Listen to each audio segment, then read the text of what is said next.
আমার মা বই নকল দেখো এই দুনিয়ার জমিনও আমরা চলাফেরা করি আর দুনিয়ার যত সামান অকল আছে, আসবাব অকল আছে, জরুরত অকল আছে, এইগুলা আমরা আদায় করতাম।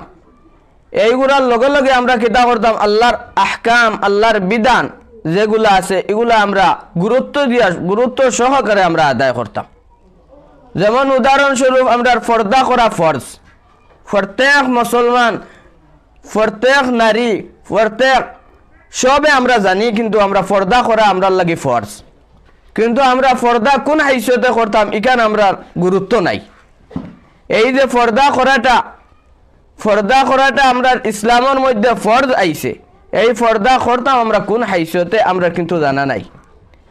যেন একজন বেটি মানুষ কিলা আমি বাড়ির মধ্যে রইতাম, কোন হাইসিয়তে রইলে আমার আল্লাহ পাক রব্বুল আলামিন আমার উপরে খুশ আর রাজি রইবা, কোন হাইসিয়তে চললে কিদা করমু আমার দুনিয়াও চলা হইব, আখিরাতও আমি পাইমু।